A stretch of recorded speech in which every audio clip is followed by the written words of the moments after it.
স্বাগতম জনাইছো YouTube channel RituRaz সলিউশনলৈ। আশা কৰো আপোনালোক ভালে আছে। মই আপোনালোকৰ মাজলৈ ভিডিঅ'টি লৈ আহিছো আৰু আজি ভিডিঅ'টি হৈছে ভোটাৰ কাৰ্ড। সব আমাৰ সকলোৰে ভোটাৰ কাৰ্ড আছে আৰু তাৰে মাজত বহুতৰে ভোটাৰ কাৰ্ডৰ নাম ভুল হৈ আছে বা এড্ৰেছ ভুল হৈ আহিছে। সো মই আজি আপোনালোকক ক'বলৈ ওলাইছো যে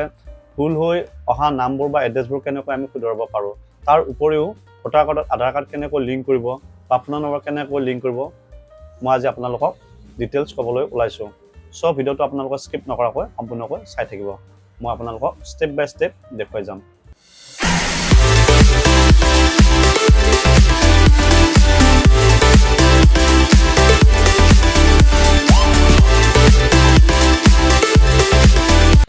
সো ফাৰ্স্ট টাইম আমি ব্ৰাউজাৰত যাব লাগিব, ঠিক আছে। ফাৰ্স্ট টাইম আমি ব্ৰাউজাৰত গলো।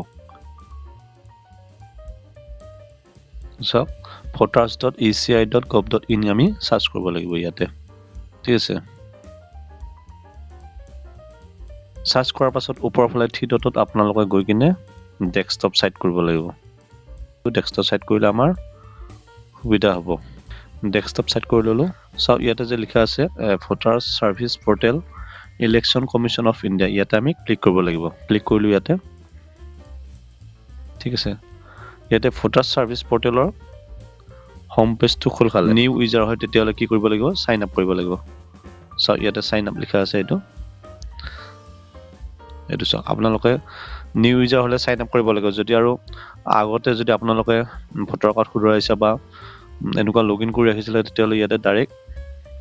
লগইন কৰিলে হ'ব, ঠিক আছে। মই আপোনালোকক দেখুৱাই আছো। ইয়াতে আমি ফাৰ্স্ট টাইম সাইন আপ গলো। সাইন আপত ক্লিক কৰিব। চাওক সাইন আপত ক্লিক কৰাৰ পিছত নতুন পেজ এখন খোল খালে। ইয়াতে মোবাইল নম্বৰটো বহু, তাৰ পিছত আছে ইমেইল এড্ৰেছ অপচনেল আছে।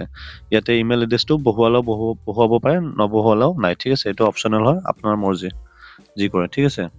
তাৰ পাছত আছে কেপটাচা। এইটো যে কেপটাচাটো আপোনালোকে দেখিছে সেম টু সেম ইয়াতে এন্টাৰ কেপটাচাত বহাব, ঠিক আছে। বহাই কিনে কন্টিনিউ ক্লিক কৰিব।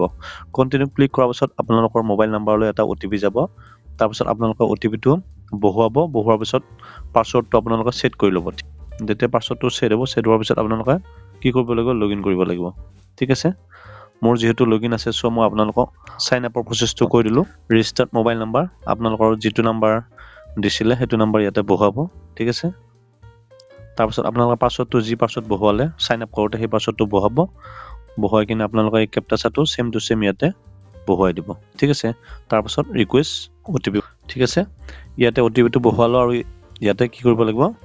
ভেৰিফাই এণ্ড লগইন কৰিব লাগিব।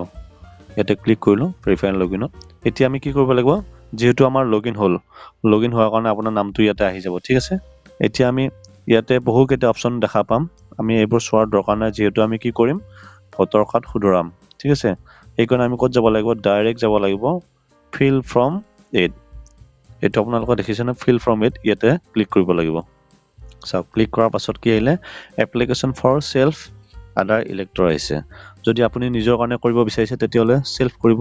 যদি বেলেগৰ কাৰণে কৰিব বিচাৰিছে তেতিয়াহলে আধাৰ ইলেক্টৰ ক্লিক কৰিব, ঠিক আছে। চাওক মই আপোনালোকক ইয়াতে এইখিনিতে আপোনালোকক কথা এটা কৈ থওঁ। আমি যেহেতু সেল্ফৰ কাৰণে কৰিব বিচাৰিছো, মই নিজৰ ভোটাৰ আইডি কাৰ্ডখন মই শুধৰাব বিচাৰিছো, কিন্তু সেল্ফৰ অপচনটো ইয়াতে ডিসেবল হৈ আছে, ক্লিক কৰিব পৰা অৱস্থাত নাই, ঠিক আছে। এইটো ক্ষেত্ৰত আপোনালোকে কি কৰিব, এইটো ক্ষেত্ৰত আপোনালোকে কৰিব আধাৰ ইলেক্টৰতে ক্লিক কৰিব, ঠিক আছে। ক্লিক কৰাৰ পাছতে ইয়াতে ইপিক নাম্বাৰ এণ্টাৰ ইপিকত আপোনালোকৰ নিজৰ ভোটাৰ আইডি নাম্বাৰটো ইয়াতে বহুৱাব, ঠিক আছে। ইয়াতে বহুৱালো। তাৰপিছত আমি সাবমিট বাটনত ক্লিক কৰিব লাগিব। ইয়াতে ক্লিক কৰিলো। ক্লিক কৰাৰ পিছতে গোটেই ডিটেইলছখিনি ওলাই পৰিব। ইয়াতে ষ্টেট হয়, ষ্টেট কি হয়, নেম, গাৰ্জেন নেম, গোটেইখিনি ওলাই পৰিব, ঠিক আছে। তাৰপিছত আমি কি কৰিব লাগিব, তলৰ ফালে অকণমান স্ক্ৰল ডাউন কৰিব লাগিব, ঠিক আছে। তাৰপিছত ইয়াতে কি দেখাব, ইয়াতে অ'কে অপশ্যন এটা দেখিছে আপোনালোকে, এইটো যে আছে অ'কে, অ'কে বাটনটোত আপোনালোকে ক্লিক কৰিব, ঠিক আছে। অ'কে বাটনত ক্লিক কৰাৰ পাছতে আৰু এখন পেজ খোল খাব। ইয়াতে চাওক ইয়াতে আছে পাৰ্ট নাম্বাৰ, চিৰিয়েল নাম্বাৰ লিখা থাকিব, এইটো অট'মেটিক লৈ লয়। তাৰপিছত আপোনালোকক সুধিছে এপ্লিকেশ্যন ফৰ, কিহৰ কাৰণে এপ্লিকেশ্যনটো মানে কিহৰ কাৰণে কৰিব সেইটো সুধিছে। শিফটিং অফ ৰেচিডেন্স কৰিব নে correction এণ্টায়াৰ্ছ of existing elector roll, কোনটো কৰিব বিচাৰিছে সেইটো সুধিছে। সো আমি কাৰেকশ্যন কৰিম, এয়ে আমাৰ 2 নম্বৰ অপশ্যনটো হ'ব, ঠিক আছে। আপোনালোকে কাৰেকশ্যন অফ এণ্টায়াৰ্ছত ক্লিক কৰিব 2 নম্বৰ অপচনটোত ঠিক আছে দেন ওকে কৰিব লাগিব এখন ফৰ্মেট আহিলে আৰু ইয়াতে আপোনালোকে একো কৰিব নালাগে ঠিক আছে এইটো একো কৰিব অপচন নাই আপোনালোকে ডাইৰেক্ট নেক্সটত ক্লিক কৰিব লাগিব ইয়াতে ডাইৰেক্ট নেক্সটত ক্লিক কৰক ঠিক আছে তাৰ পাছত আপোনালোকৰ ইয়াতে আহিলে বি ডিটেইলছ এইটো বি ডিটেইলছত আপোনালোকে বেলেগ কৰিব নোৱাৰে ইয়াতে জাস্ট আধাৰ নাম্বাৰটো লিংক কৰিব পাৰিব ঠিক আছে আৰু ইফালে মোবাইল নাম্বাৰটো লিংক কৰিব পাৰিব তাৰপিছত ইমেইল আইডিটো বহাব ঠিক আছে এটো কেনেকৈ কৰিব আপোনালোকৰ আধাৰ নম্বৰ ইয়াতে লিখা আছে Aadhaar details please tick the appropriate box এই বক্সত আমি ক্লিক কৰিব লাগিব আধাৰ নম্বৰটো দিলে ঠিক আছে আৰু যদি আপোনাৰ আধাৰ নাই তেতিয়াহলে I am not able to furnish my Aadhaar number because I don't have Aadhaar number যদি আপোনালোকৰ আধাৰ কাৰ্ড নাই তেতিয়াহলে এইটো ক্লিক কৰিব ঠিক আছে আমাৰ যেহেতু আছে সো ইয়াতে আধাৰ নম্বৰ ক্লিক কৰিলো ইয়াতে আপোনালোকে আধাৰ নম্বৰটো বহাব এটা আপোনালোকৰ আধাৰ নম্বৰটো বহাব তাৰ পিছত আপোনালোকে কি কৰিব ফোন নম্বৰটো লিংক কৰিব চাওক ফোন নম্বৰটো খুব ইম্পৰ্টেন্ট হয় মোস্ট ইম্পৰ্টেন্ট ফোন নম্বৰ নহলে আপোনালোকে ভোটাৰ আইডি কাৰ্ডখন কেতিয়াও ডাউনলোড কৰিবলৈ নোৱাৰিব ঠিক আছে সো ফোন নম্বৰটো লিংক কৰিব আপোনালোকে আৰু ইয়াতে যদি আপোনাৰ মোবাইল নম্বৰ নাথাকে তেতিয়াহলে কি কৰিব দিছে ফাদাৰ মাদাৰ বা এনি আদাৰ ৰিলেটিভৰ নম্বৰো ইয়াতে বহাব পাৰিব ঠিক আছে যদি আপোনাৰ যদি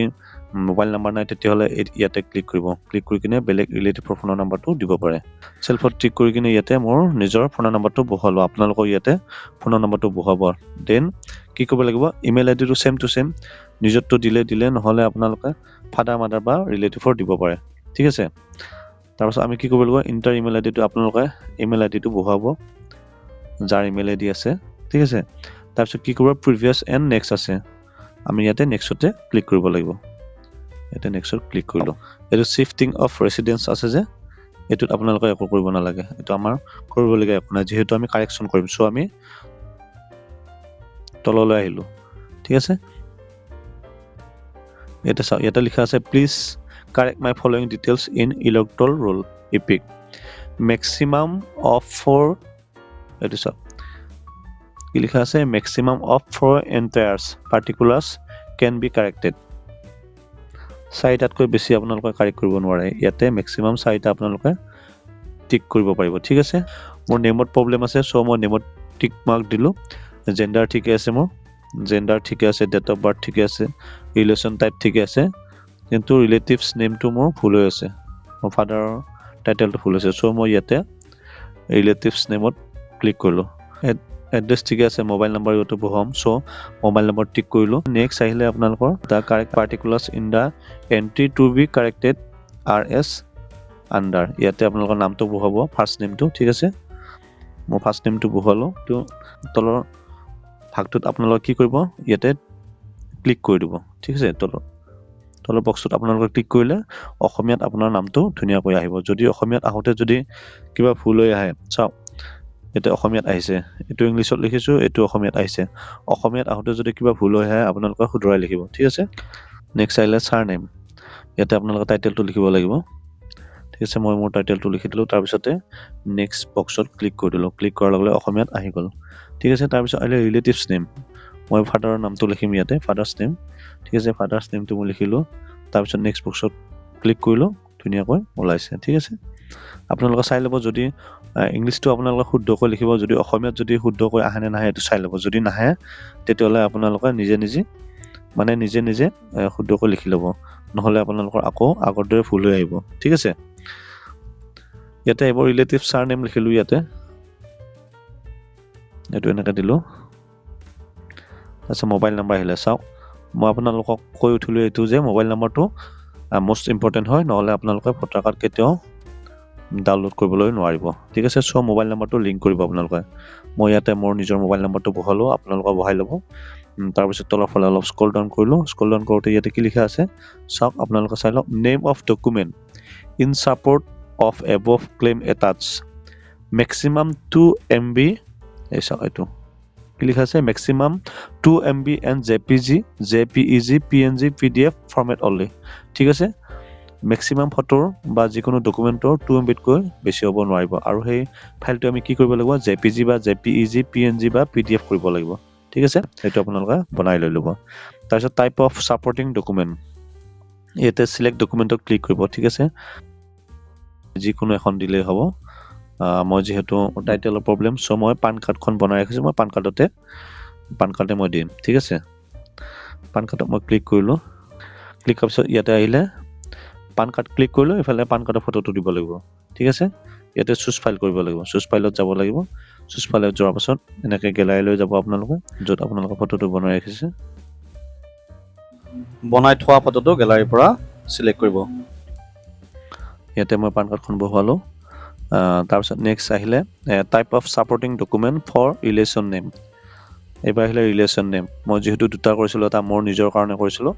আৰু এটা মোৰ দেউতাৰ টাইটেলৰ প্ৰবলেম হৈছিল ঠিক আছে so type of supporting document for relation name আহিলে এবাৰ ৰিলেশ্যনৰ কাৰণে কি দিব লাগিব সেম আহিছে ড্ৰাইভিং লাইচেন্স পান কাৰ্ড য'ত নেকি মানে ৰিলেশ্যন নেম বা ফাদাৰ নামটো মাদাৰ নামটো স্পষ্টকৈ লিখা আছে তেনেকুৱা এখন যিকোনো এখন সিলেক্ট কৰিলে হ'ল ইয়াতে মই পান কাৰ্ডে সিলেক্ট কৰিলোঁ তাত সিলেক্ট কৰি মই সেম চুজ ফাইলত গ'লো কিনে গেলাৰীত গৈ কিনে মই পান কাৰ্ডখন আপলোড কৰিলোঁ পান কাৰ্ডখন আপলোড কৰিলোঁ চাওক ইয়াতে দুটা আপলোড কৰিলোঁ আৰু ধুনীয়াকৈ হৈছে ইয়াতে আপোনালোকে 2 MB কৰি বনাই ল'ব 2 MB কৈ বেছি নকৰিব আৰু ফাইলটো JPG PNG বা PDF কৰি ৰাখিব ঠিক আছে তাৰপাছত আমি কি কৰিব লাগিব প্ৰিভিয়াছ আৰু নেক্সট আছে ন ইয়াতে আমি আকৌ নেক্সটতে ক্লিক কৰিব লাগিব চাওক ইয়াতে নেক্সটত ক্লিক কৰিলোঁ নেক্সটত ক্লিক কৰাৰ লগে লগে এবাৰ বেলেগ পেজ এটা আহিলে তলৰ ফালে ঠিক আছে এবাৰ কি আহিলে ডি ডিক্লাৰেশ্যন ঠিক আছে ABC হৈ আহিছে এবাৰ ডি হ'ল এটা ডিক্লাৰেশ্যনত আমি কি কৰিব লাগিব ডেটটো এনেকৈ থাকিব দিব ঠিক আছে যেটো ডেট আছিলে এটো এনেকৈ থাকিব দিব এটোত আপোনালোকে একো নকৰিব ঠিক আছে এটো এনেকৈ থাকিব দিব ইয়াতে আপোনাৰ প্লেছত হোম টাউন বা হোম সিটিটো ইয়াতে সিটিখন বা টাউনখন লিখি দিলেই হ'ল তাৰপিছত আমি কি কৰিব লাগিব আকৌ নেক্সট কৰিব লাগিব ঠিক আছে আকৌ নেক্সটত মই ক্লিক কৰিলোঁ এবাৰ আহিলে ইট কি আহিলে সাবমিশন আহিলে আমি কি কৰিব লাগিব এবাৰ লাষ্ট পৰ্যায় আমি ফাইনালি আমাৰ কাম হ'বলৈ গৈ আছে ইয়াতে কি কৰিব লাগিব এই কেপচাটো ইয়াতে বহাব লাগিব সেম টু সেম ঠিক আছে কোনো স্পেচ নিদিব ও চেইন ওটিপি কৰিব চেইন ওটিপিত ক্লিক কৰিব চাওক আপোনালোকৰ মোবাইল নম্বৰটো এটা ওটিপি যাব ইয়াতে এন্টাৰ ওটিপিত বহাব লাগিব ইয়াতে ওটিপিটো বহাৰ পিছত কি কৰিব লাগিব প্ৰিভিউ এণ্ড সাবমিট কৰিব লাগিব ইয়াতে প্ৰিভিউ এণ্ড সাবমিটত ক্লিক কৰক ঠিক আছে চাওক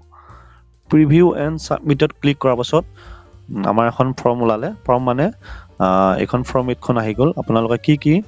ইয়াতে শুদ্ধ কৰিলে সেইটো দেখুৱাব ইয়াতে ভালকে চাব ঠিক আছে আপোনালোকে ইয়াতে যে আধাৰ নম্বৰটো চাই লওক ক্লিয়াৰ আছে নে নাই তাৰপাছত ফোনৰ নম্বৰটো ঠিক আছে নে নাই গোটেইখিনি এবাৰ ভালকে চাই লওক আপোনালোকে চাওক ইয়াতে আছে কিপ এডিটিং যদি আপোনালোকৰ আৰু কিবা প্ৰবলেম বা শুধৰাবলৈ কিবা বাকী ৰ'ল তেতিয়াহ'লে আপোনালোকে কিপ এডিটিং কৰি আকৌ এডিট কৰিব পাৰিব ঠিক আছে আৰু যদি সকলো ঠিকে থাকে তেতিয়াহ'লে আপোনালোকে কি কৰিব এটো যে আছে সাবমিটত ক্লিক কৰি দিব এবাৰ ভালকে চাই ল'ব যদি সকলো ঠিকে থাকে তেতিয়াহ'লে আপোনালোকে সাবমিটত ক্লিক কৰিব ঠিক আছে মই সাবমিটত ক্লিক কৰিলোঁ ইয়াতে আপোনালোকে কি কৰিব ইয়েছ কৰি দিব ইয়েছত ক্লিক কৰিলোঁ Your application has been submitted successfully and generated reference number is এটো নাম্বাৰটো আহিলে you can use this reference number for any future reference এতিয়া চাওক your application has been submitted successfully আমাৰ এপ্লিকেশনখন সাকসেসফুলি হৈ গ'ল সাবমিট সাকসেসফুলি হৈ গ'ল চাওক এনেকুৱা ৰেফাৰেন্স নাম্বাৰ এটা আহিব ঠিক আছে এনেকুৱা ৰেফাৰেন্স নাম্বাৰ এটা আহিব এটো নাম্বাৰ আপোনালোকে কি কৰিব লাগিব ডাউনলোড এক্নলেজমেন্ট কৰি এখন ডাউনলোড কৰি ৰাখিব ঠিক আছে আৰু বা স্ক্ৰিনশ্বট এটাও মাৰি ৰাখিব পাৰে তাৰ পাছত ডাউনলোড কৰি ল'ব ঠিক আছে আপোনালোকৰ এপ্লিকেশনখন এতিয়া প্ৰসেসিং হ'ব 10-15 দিন মান টাইম লাগিব হয়তো আগতেও হ'ব পাৰে সেয়ে আপোনালোকে হোম পেজত গৈ কিনে ট্ৰেক এপ্লিকেশন ষ্টেটাছত গৈ কিনে আপোনালোকৰ ৰেফাৰেন্স নম্বৰটো বহুৱাই কিনে আপোনালোকে চাব পাৰিব যে আপোনালোকৰ কিমানখিনি আগবাঢ়িছে আৰু যেতিয়া আপোনালোকৰ ৰেফাৰেন্স নম্বৰটো বহাব তেতিয়া আপোনালোকৰ 02 বা O2 ভালদৰে চাই ল'ব বহুতে 02 O বুলি টাইপ কৰে বা O2 0 বুলি টাইপ কৰে ঠিক আছে সেয়ে আপোনালোকে শুদ্ধকৈ টাইপ কৰিব তেতিয়া আপোনালোকে ট্ৰেক এপ্লিকেশন ষ্টেটাছটো চাব পাৰিব এনেকৈ অতি কম সময়ত আৰু সহজতে আপুনি আপোনাৰ মোবাইলৰ পৰাই ভোটাৰ কাৰ্ডখন শুধৰাব পাৰিব লগতে আধাৰ কাৰ্ড আৰু ফোন নম্বৰ লিংক কৰিবলৈ পাৰিব সো আজি ভিডিওটো ইমানে পৰৱৰ্তী ভিডিওত আকৌ লগ পাম যদি ভিডিওটো চাই আপোনালোকৰ ভাল লাগিলে like share comment and subscribe কৰিব ধন্যবাদ